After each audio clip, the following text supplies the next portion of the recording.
दुनिया भर की तरह पाकिस्तान में भी माहौलियाती तब्दीलियों की वजह से मौसम में मामूल से हटकर उतार चढ़ाव देखा जा रहा है।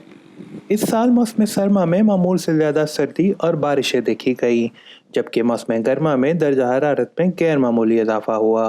दोनों तरह के हालात से फसलों की काश्त और कटाई के मराहल बुरी तरह मुतासिर हुए और मजमूई पैदावार को भी नुकसान पहुंचा। क्लाइमेटिक इफ़ेक्ट है वो ओवरऑल जो है वो ज़राअत को नुकसान पहुंचा रहा है, लेकिन अब उसमें थोड़ा थोड़ा टाइम जो है वो शिफ्टिंग, जैसे अर्ली मॉनसून बारिशें हैं, उन बारिशों की वजह से गंदम की फसल को नुकसान हुआ। गवर्नमेंट की गंदम की ख़रीद पूरी टारगेट पूरा नहीं हो सका, प्रोडक्शन हमारी कम हुई। तो हम शायद अगर ये सूरत हाल ऐसे ही बढ़ती रहे तो आने वाले वक्त में पाकिस्तान में भी हम फूड क्राइसिस फोरसी कर सकते हैं। माहौलियाती तब्दीलियों की वजह से होने वाली बेमौसमी बारिशों और आंधी तूफान से न सिर्फ खेतों में तैयार फसलों को नुकसान पहुंचता है, बल्कि खेतों में काम करने वाले दिहाड़ीदार मजदूर भी मुतासिर होते हैं।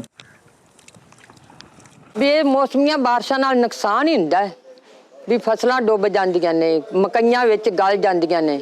ਮਕਈਆਂ ਹੈ ਸਾਰੀ ਫਸਲ ਵਿੱਚ ਗਲ ਗਈ ਤੇ ਮਜ਼ਦੂਰ ਨੂੰ ਕੀ ਦੇਣ, ਟੱਕਰਨਾ ਮਾਲਕ ਨੇ ਕੀ ਦੇਣਾ। ਬੱਚੇ ਘਰ ਭੁੱਖੇ ਹੁੰਦੇ ਨੇ। ਡੇਲੀ ਅਸੀਂ ਜਿਹੜੀ ਦਵਾਨੀ ਕਮਾ ਕੇ ਆਟਾ ਦਾਣਾ ਹਰ ਚੀਜ਼ ਲੈਣੀ ਹੁੰਦੀ, ਉਹ ਸਾਨੂੰ ਫਿਰ ਇੱਕ ਟਾਈਮ ਤੇ ਨਹੀਂ ਮਿਲਦੀ। ਉਹ ਦੁਕਾਨਦਾਰਾਂ ਨਾਲ ਉਧਾਰ ਕਰ ਗੋਨੇ ਦੇ ਝਿੜਕਾਂ ਲੈ, ਪਿੱਛੋਂ ਜ਼ਿਮੀਂਦਾਰਾਂ ਦੇ ਝਿੜਕਾਂ ਹੁੰਦੀਆਂ ਨੇ, ਪੈਸੇ ਨਹੀਂ ਹੈਗੇ, ਜਾਓ ਜੀ ਸਾਡੀ ਫਸਲ ਮਾਰੀ गई, इंज हो गया। बारिशों ਨਾਲ तो बहुत ज़्यादा नुकसान होता है। ज़राई माहिरीन का कहना है कि माहौलियाती तब्दीलियों की वजह से दर्जा हरारत में होने वाली तब्दीलियों को मद्देनज़र रखते हुए अब फसलों की काश्त और कटाई के औकात में तब्दीली लाना होगी। हम कर ये सकते हैं कि अडॉप्टेशन करें, ऐसी वैरायटीज़ को हम सेलेक्ट करें कि जो वैरायटीज़ इस पर्टिकुलर इन्वायरमेंट पे बेहतर यील्ड दे सकें। पहली चीज़ तो ये।